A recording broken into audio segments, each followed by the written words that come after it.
À partir de quand on vous oblige à porter l'étoile jaune? Est-ce que vous l'avez porté? Ça c'était en 42. Ça c'était après. Ça c'était Donc il n'y avait pas encore d'étoile jaune.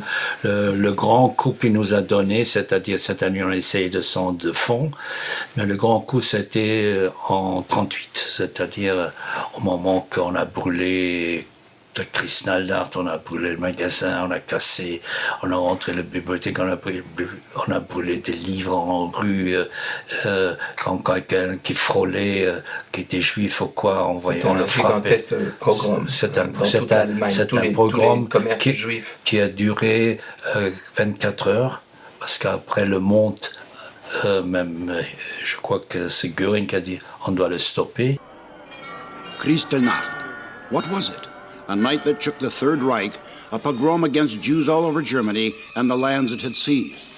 Jewish shops and homes were ransacked, synagogues put to the torch, and Jews beaten and killed in all German, Austrian and Czech towns during one night of terror in November 1938. The Holocaust has not receded into the past. A madman who came to power in civilized Europe's heart in the 1930s said he would exterminate all Jews. Mais il y a eu de déportations, je crois, de 25 000 Juifs vers la Pologne. Il y a eu de dégâts de centaines de milliers de magasins saccagés. Le compte en banque était bloqué. C'est-à-dire les avoirs de mon père, les avoirs clientèle, son propre agent ne pouvait plus faire face à ça. Et qu'est-ce qui s'est passé avec son commerce? Son commerce, c'est-à-dire, comme on dit, de nuit, du jour au lendemain, il a dû laisser tout, le tissu, et comment ça s'est passé dans la pratique? Vous vous souvenez? Est-ce qu'il vous a raconté? C'est-à-dire, naturellement, on avait mis un peu d'argent de côté. Mon père avait quand même mis de l'argent de côté. Mais comment ils sont venus saisir l'affaire? L'affaire n'a pas été saisie. Nous, on a quitté. Donc, vous avez abandonné.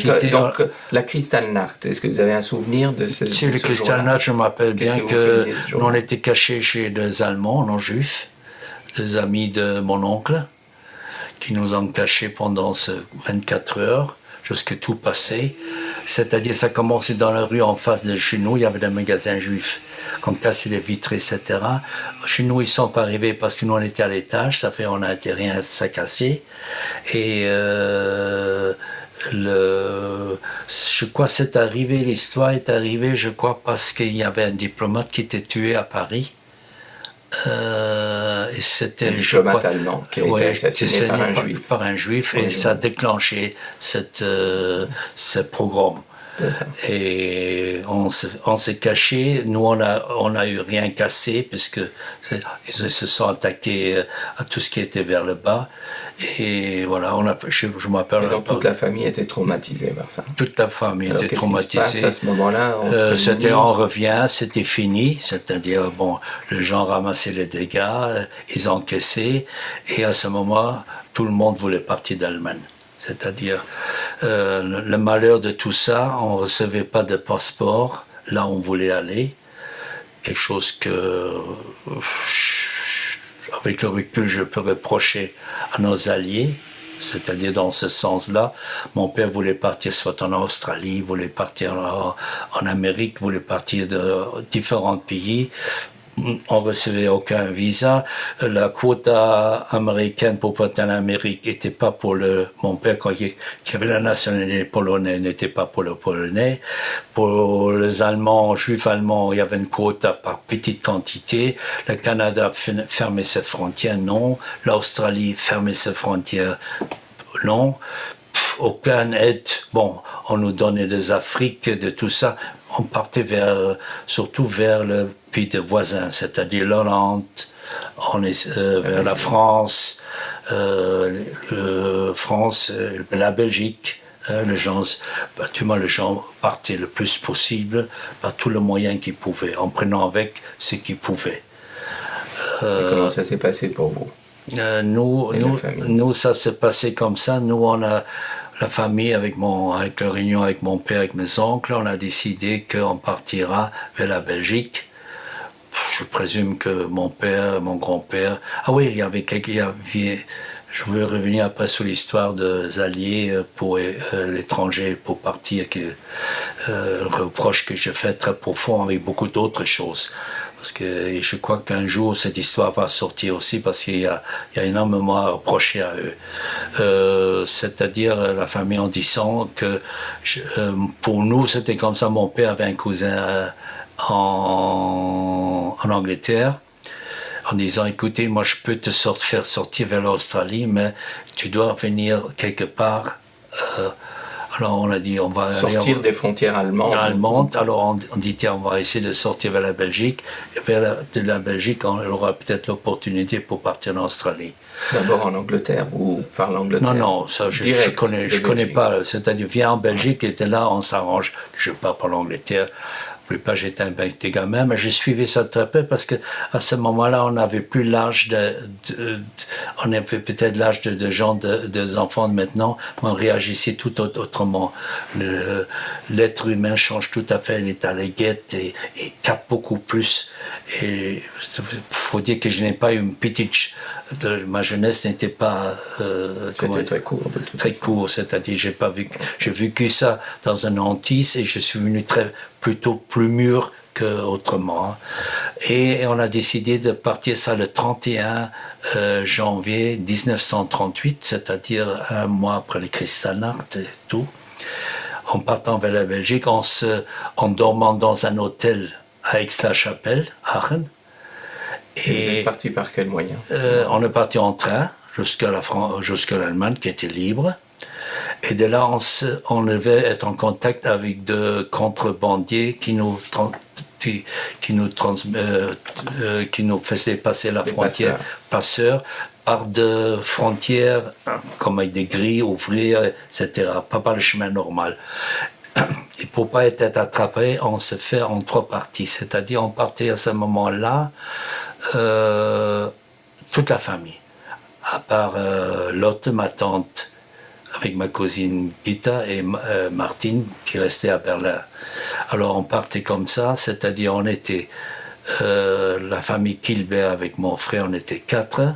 Mes grands-parents étaient 2. Il y avait la jeune sœur de ma mère, Gerda. Et puis il y avait Edith et son mari. Ça fait, on était 4. Ils étaient 3, ça fait 7. Mes grands-parents étaient attendez 2. Sa fille, eux étaient 5. Et nous, on était 4. 9. Ça fait on dormait 9% dans un tout petit hôtel à Aix-la-Chapelle. Et je m'appelle et on marchait jusqu'à la frontière. C'était en décembre, puisque c'était le 31 décembre. Il y avait la neige, parce que c'est pas comme maintenant, il faisait froid et tout. Et ça, je m'appelle encore. On arrivait à la frontière. Il y avait le contrebandier, comment tu dis? Le passeur nous attendait et on arrivait dans un sous-bois et il y avait le fil barbelé. On ouvrait le fil barbelé et je suis avec une groupe. Moi, j'étais avec ma mère et mon père, avec une de ma tante. On se roulait dans la neige et on courait, je crois, 20 minutes et avec le passeur et on était en Belgique, suivi par mes grands-parents. Et je m'appelle comme on est arrivé le 1er janvier 1939, on est arrivé à Berlin, parce que je suis à Anvers. En Belgique, à Anvers. Anvers, et c'était environ 6 heures du matin. Je m'appelle Jean qui était joyeux à la rue avec de petits chapeaux, avec de soufflets, et Happy New Year. Nous, on arrivait comme des petits immigrants, froids, mon petit sac à dos.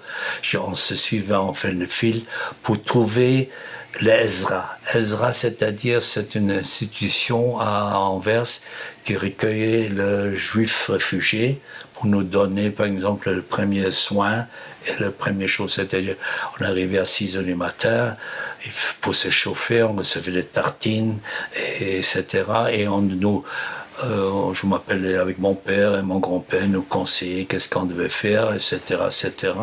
Et on s'installait à Anvers.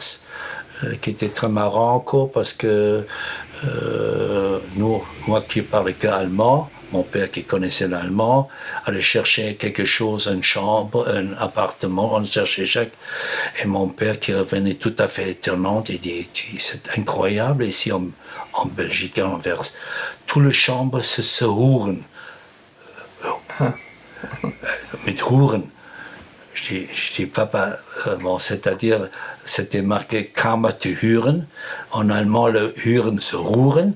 Alors il dit, il n'a pas qu'on va faire, on a... Huren en allemand, ça veut dire prostituée. C'était paradoxal, hein, c'est ça.